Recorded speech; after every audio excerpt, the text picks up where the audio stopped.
जय हिंद साथियों, नमस्कार। सभी को हार्दिक शुभकामनाएं। आज रंग पंचमी है, सभी को रंगों का त्योहार, बहुत बहुत शुभकामनाएं। 19 मार्च आज की फटाफट वो बड़ी खबरें जो आपके काम की है। महिला, किसान, बेरोजगार या हो कोई भी प्रकार के भारतवासी, उनके लिए हम ऐसी खबरें लेकर आते हैं जो आपको सुबह सुबह तरोताजा कर देती है। जैसे कि सबसे पहले हम बात करेंगे, देशवासियों को नमन करता हूं जिनकी वजह से महाकुंभ सफर का आयोजन हुआ। अच्छी बात, भले दिनों बाद मोदी जी ने कुंभ की बात की, वो भी संसद भवन में। और ये बात इसलिए भी अच्छी लग रही है क्योंकि अब भारत एक तरफ से विश्व में सनातन को एक पहचान बनता जा रहा है। इसको लेकर मुख्यमंत्री मोदी जी ने क्या कहा, देखते हैं वीडियो, इसको देखेंगे। अगली बड़ी खबर। अध्यक्ष जी, मैं प्रयागराज में हुए महाकुंभ पर वक्तव्य देने के लिए उपस्थित हुआ हूं।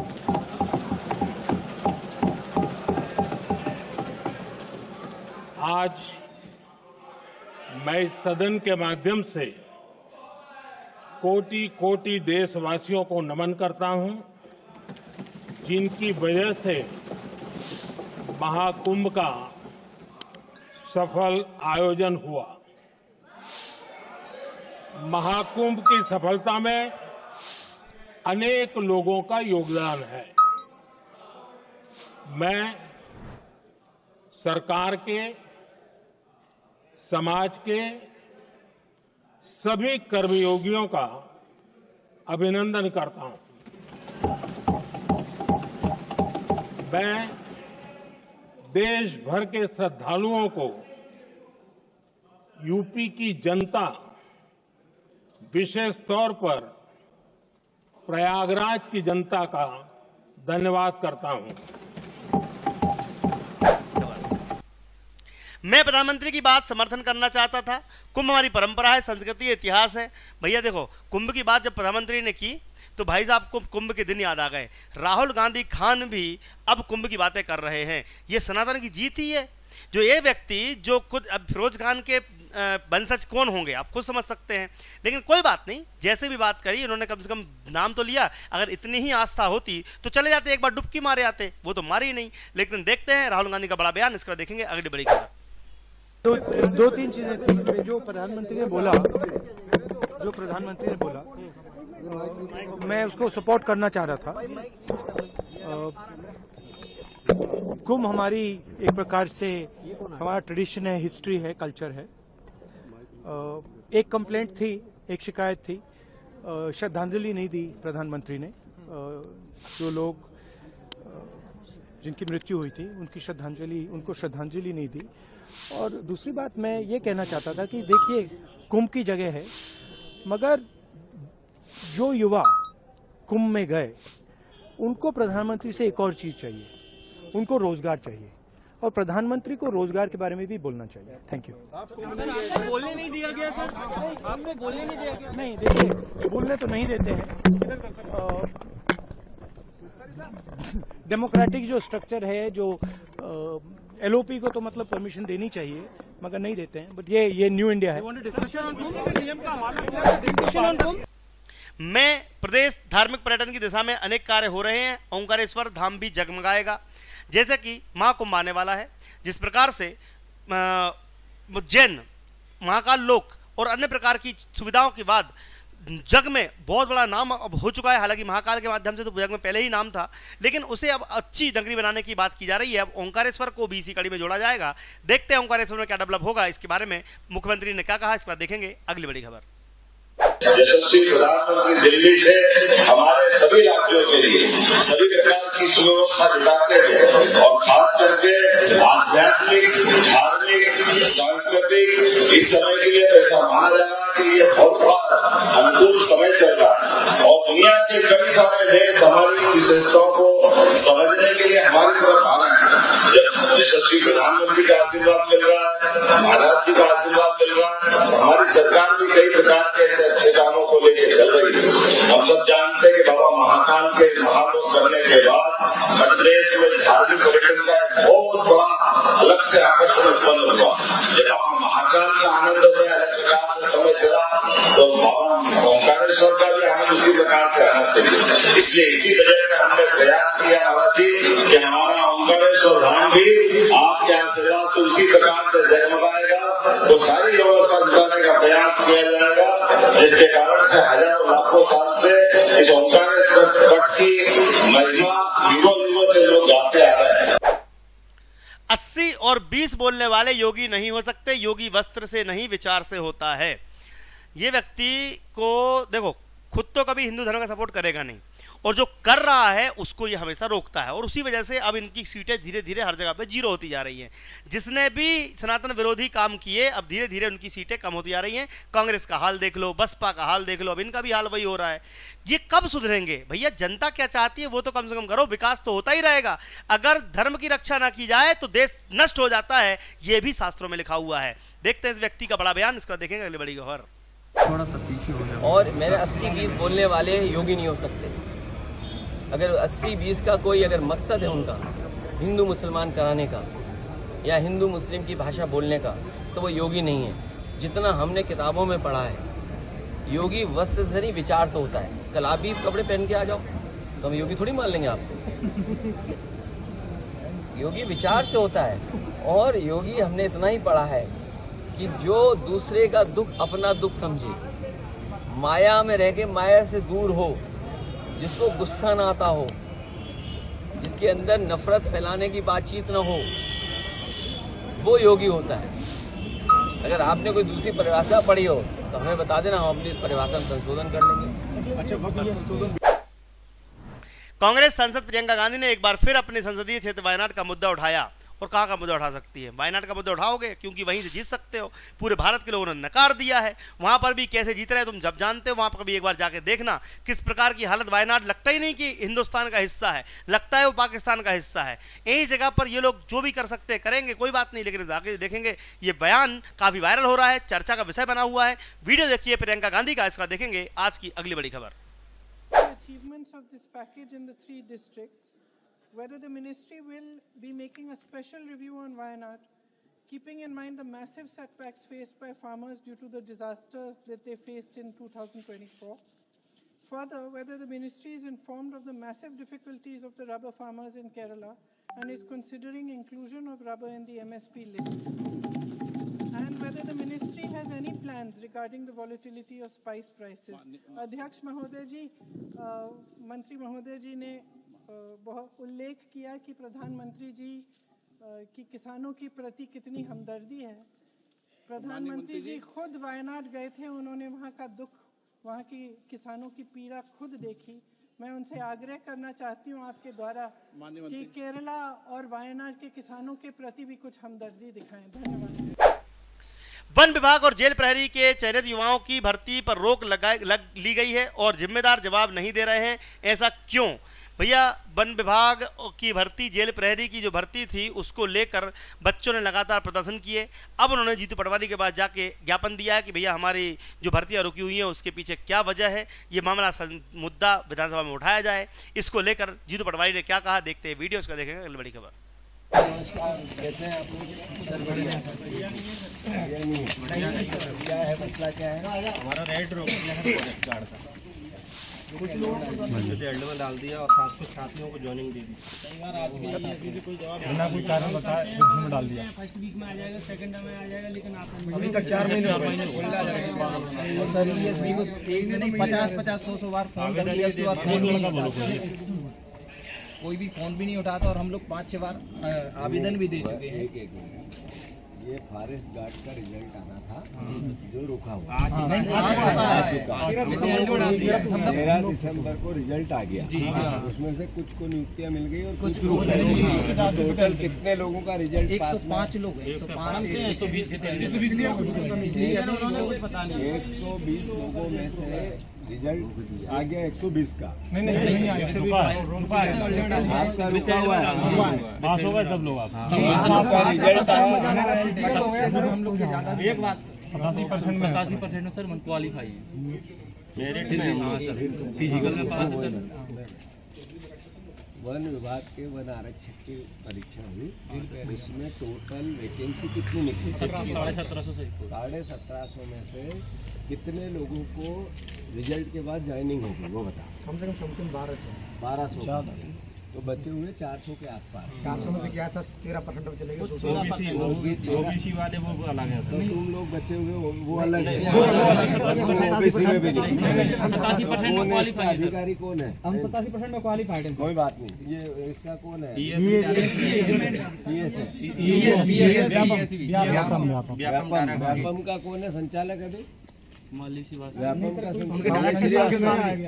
पहले बदल चुके हैं। व्यापम संचालन कौन है, पता लगाओ। 3 महीने सर घुमा रहे हैं क्या? अगले पुलिस वालों को मारपीट हो रही इनके साथ, जगह कितनी गलत बात है। क्या आ जाएगा? तो उसका रेंट आ चुका है मेरे की। आंदोलन के बाद रेंट आ मुरैना का है। सब सर वॉलंटियर सभी जिले के सर स्टूडेंट है, सभी जिले के। मैं बात तो कर लेता हूँ, पर अभी मुख्यमंत्री ने कल ही कहा कि 2.5 लाख नौकरियां देंगे। 6 महीने पहले कहा था 2.5 लाख नौकरियां देंगे। इससे पहले शिवराज जी कहते हैं 2.5 लाख नौकरियां देंगे। फिर उससे पहले शिवराज जी कहते हैं 2.5 लाख नौकरी। ये इनका मुंह चलता है, कलम नहीं चलता। क्या चलता है? क्या चलता है? मुंह। ठीक है, अभी देखो एक तरफ ये कहते हैं 2.5 लाख नौकरियां देंगे और केजी की रिपोर्ट आई और जो सूचकांक आया बेरोजगारी का, दोनों ये कहते हैं कि इन्होंने 4000 से ज्यादा नौकरियां ही नहीं दी। तो ये इस तरह का है। अब तुम्हारे को वोट लेने हैं तो फिर बात लाडली बहना आएगी जी। फिर वोट लेना है तो हिंदू मुसलमान नफरत फैलाएंगे। यही करते हैं ना, यही करते हैं। अच्छा, फिर अभी लाडली बहना के दे रहे हैं 1200 और पीछे से पिछले जिस दिन से लाडली बहना पैसे देना चालू किया उससे आज तक आप तो उस बहन से ही 2400 रुपए छीन लिए अलग अलग उसने। चेक कर लो। अब वो बेचारी बहन समझती तो है नहीं, 1200 को दे दिए वोट ढपाटम। तो ये सब तुम लोग समझा करो ना। ये बीजेपी को नहीं हराओगे देश बिगड़ जाए, याद रखना। एक पुलिस वाले भैया भी ज्यादा मार खाओगे आप अगर बीजेपी को नहीं हरवाओ। ये ऐसी हालत कर दी इन्होंने। सच है भाई, कानून 2 साल में सर रिजल्ट नहीं आता। जगह जगह अब पुलिस को नाराज होते हैं, विपक्ष है तो होना पड़ता है। सर हमारे रिजल्ट को 2.5 साल हो गए। 2.5 साल हो गए सर इस रिजल्ट को। फाइनल रिजल्ट सर 1 साल में सर फिजिकल के लिए रिजल्ट आया था। अब देखो एक यहाँ का ये डेमो देता हूँ। फिजिकल और अभी एक अब हो गया तुम्हारा, पूछता हूँ। पुलिस विभाग में 50% पद भरे तब जनसंख्या के आधार पे थानों पे फोर्स पूरा होगा। इनकी सबकी ड्यूटी लगती है, इसके घंटे थोड़ी है कि 8 घंटे करना है। ये 24 घंटे करते हैं। ये सोते भी हैं तो चले जाए तो चले गए, आ गए तो आ गए। कोई नियम कायदे नहीं है इनके, रूल्स नहीं है कोई भी कि इनको कैसे ड्यूटी करनी है, क्या करनी है। महिला फोर्स, अभी महिलाओं पे इतना अत्याचार होता है। 70% महिला फोर्स भरी नहीं गई। आज दुनिया इतनी इक्विपमेंट आ गए है दुनिया भर में पुलिस के पास कि फट से सब चीज़ चेक होती है। इक्विपमेंट ही नहीं है, आधुनिक इक्विपमेंट नहीं। 25% थाने किराए की बिल्डिंग में चलते हैं। इनके पास बलेरो गाड़ी है, चोर डाकुओं के पास फॉर्च्यूनर। मतलब इतना परेशानी है। और फिर ये जगह जगह बेचारे थोड़ी बहुत को रिश्वत में, पुलिस रिश्वत लेती है। तनख्वाह इतनी कम है, इतनी महंगाई है, परेशानी इतनी ज्यादा है कि खेती नहीं बनती है। मैं गलत तो नहीं कह रहा हूँ सरोज भैया? सही है। देखो चाय पिला सकते, चाय उठाओ एक कप फटाफट। थोड़ा अरे मेरे को अच्छा लगेगा। जल्दी 1 से 2 कप मत लेना। लो इधर भी लो,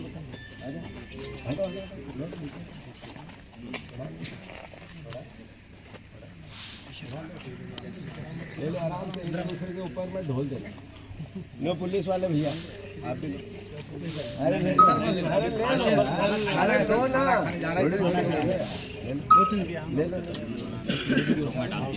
और पिला भैया। व्यापारियों को 24 घंटे बिजली देना हमारी कमिटमेंट है। पंजाब के पास पर्याप्त बिजली है। भाई देखो, अब दिल्ली में तो पता चल गया कि दिल्ली वाले क्या चाहते थे। पंजाब में बची है सरकार आम आदमी पार्टी की, तो अरविंद केजरीवाल वहां पर लगातार व्यवसायियों व्यापारियों को 24 घंटे बिजली देने का वादा कर रहे हैं। हालांकि कमिटमेंट तो कर रहे हैं, लेकिन वहां के व्यापारी गुस्सा है कि हमारी बिजली का बोलने के बाद भी बिजली नहीं दे रहे हैं। इस बारे में देखते हैं, ये बयान काफी वायरल हो रहा है, इसको देखेंगे अगली बड़ी खबर। एग्जीबिशन सेंटर्स की डिमांड हमने मान ली थी, इसके ऊपर अब वॉर फुटिंग पे काम करेंगे and will open several exhibition centres for different trades 24 घंटे इलेक्ट्रिसिटी देना आप लोगों को हमारी कमिटमेंट है। आज पंजाब में बिजली की कमी नहीं है, fortunately. Whatever steps have been taken, now we have sufficient availability of electricity. But I completely agree, Punjab का पूरा बिजली का जो इंफ्रास्ट्रक्चर है, transmission as well as distribution, it is in a mess. अभी संजीव अरोड़ा जी के एफर्ट से 237 ट्रांसफॉर्मर्स लुधियाने के रेजिडेंशियल एरियाज के लिए सैंक्शन हुए हैं। तो यहां पे ये लगने के बाद लुधियाने में इस बार गर्मियों में रेजिडेंशियल एरियाज में बिजली नहीं जाएगी। पर साथ साथ हमें, ये पूरे पंजाब में कर रहे हैं हम लोग, पर हमें इंडस्ट्री के लिए भी इंफ्रास्ट्रक्चर, मुझे बताया गया फोकल पॉइंट्स पे तो इलेक्ट्रिक सबस्टेशंस की अपग्रेडिंग हुई है, लेकिन इसको पूरे पंजाब में electricity commercial as well as इस इंडस्ट्रियल सबके लिए करनी पड़ेगी। कुछ अर्जेंट इश्यूज फ्लैग किएगा, स्पेशली ये 0.25% वाला, ये कई लोगों ने बार बार मुद्दा उठाया और कुछ लोगों ने कहा कि 31 मार्च के पहले, I would request the chief secretary कि इसको थोड़ा सा स्टडी करके अगले 1-2 दिन में इसका समाधान निकाल दीजिए, अगर इसका कुछ हो सकता है तो। परिवहन घोटाले के बड़े मगरमच्छ कब आएंगे पकड़ में? परिवहन घोटाला काफी दिनों से वायरल चर्चा में बना हुआ है। उमंग सिंघार जी लगातार इसके मुद्दे को उठाते आ रहे हैं। उमंग सिंघार जी ने क्या कहा है, पर्यटन घोटाले के आरोपी कब पकड़े जाएंगे, इसको लेकर लगातार टेंशन हो रही है। इसको देखते हैं, ये वीडियो, इसका देखेंगे अगली बड़ी खबर। परिवहन घोटाला पिछले 3-4 महीने से 6 महीने चल रहा है। छोटी छोटी मछलियों को पकड़ा जाता है, नीचे करो। एक पुलिस के सिपाही पे कार्रवाई की जाती है, लेकिन जो बड़े मगरमच्छ है, जो करोड़ों हजारों करोड़ रुपए जिनने बनाए, उन पे कार्रवाई नहीं होती। प्रदेश में सरकार भ्रष्टाचार को दबाना चाहती है, इसीलिए कल इसी कड़ी में लोकायुक्त गए थे हम, नीचे कर ले, डंडा आ रहा है। और आज हम ईओडब्ल्यू आए हैं और हमने मांग करी है आपके जैन साहब से, ईडब्ल्यू से, कि इस पे तत्काल इस पे कार्रवाई होना चाहिए। उन्होंने आश्वासन दिया है कि मैं इसको वेरिफिकेशन करा के जो विधि सम्मत होगा इसकी मैं पूरी कार्रवाई करूंगा। तो मैं समझता हूं कि प्रधानमंत्री जी, अब हम प्रधानमंत्री जी को इसकी शिकायत करेंगे कि आप जीरो टॉलरेंस की प्रदेश में बात करते हैं, लेकिन प्रदेश का जो पैसा गाड़ी कमाई, आज 3-3 एजेंसियां काम कर रही है, लेकिन फिर भी सोने की ईंटें किसकी है, किसका पैसा था? जनता की गाड़ी कमाई का काले धन के रूप में सोने की ईंटें बनाई जा रही है और जनता परेशान है, भूखमरी हो रही, पानी नहीं मिल रहा, करप्शन हो रहा है। तो मैं समझता हूं कि प्रदेश की जनता को जवाब देना पड़ेगा और कांग्रेस विधायक दल, कांग्रेस पार्टी की इस पूरी लड़ाई को, परिवहन घोटाले को, जो जनता के पैसे का, प्रदेश की जनता के सामने ला के रही। ऑलरेडी 3 एजेंसियां जांच कर रही है, क्या भरोसा नहीं उन एजेंसियों पर? देखिए, सरकार क्यों दबाव बना रही एजेंसियों पे? अगर एजेंसियों पे दबाव नहीं है तो एजेंसी को सबके नाम के खुलासे करना चाहिए। क्यों आपने जो लिखावट, जो डायरी पकड़ाई थी, उस डायरी के अंदर लिखावट किसकी थी? क्या दशरथ पटेल की लिखावट थी? क्या आपने हैंड राइटिंग एक्सपर्ट को बुलाया? तो ऐसे कई बात है कि हमने रजिस्ट्रियाँ दी है, प्रमाण दिए, जिनने कई 10-10, 20, 50, 100 करोड़ के जमीनें खरीदी है, उसकी रजिस्ट्रियाँ दी है। तो रजिस्ट्रियों से बड़ा कोई प्रमाण नहीं हो सकता। तो मैं समझता हूँ कि मुख्यमंत्री जी को तत्काल गोविंद राजपूत और उनके जो साथी है, चाहे संजय श्रीवास्तव, संजय डांडे, जो उस परिवहन मंत्री के ऑफिस में बैठ के काम करते थे, उनके नाम से कागज है, उनके नाम से रजिस्ट्रियाँ है। तो मुख्यमंत्री जी क्यों डर रहे हो? क्यों इस भ्रष्टाचारी मंत्री को नहीं हटाना चाहते हो? इस पे मुख्यमंत्री जी को जवाब देना। दीप्ति सिंह एकेडमी के माध्यम से आप लगातार हमारे साथ जुड़े रह सकते हैं एप्लीकेशन के माध्यम से। अगर आप तैयारी कर रहे हैं महिला सुपरवाइजर की, वर्ग 3 की, वर्ग 2 की, या फिर किसी प्रकार की एग्जाम की, दीप्ति सिंह एकेडमी का एप्लीकेशन आज ही डाउनलोड कर लीजिए। आपके मोबाइल के बच्चे गेम तो खेलते ही होंगे, इससे अच्छा पढ़ाई कर लेंगे। पढ़ाई करने के लिए एप्लीकेशन डाउनलोड कर लीजिए, Deepti Singh academy play store पर जाइए और बच्चे को पढ़ाई में लगाइए। जय हिंद, जय भारत, आपका दिन शुभ रहे। वीडियो को शेयर कीजिएगा। धन्यवाद।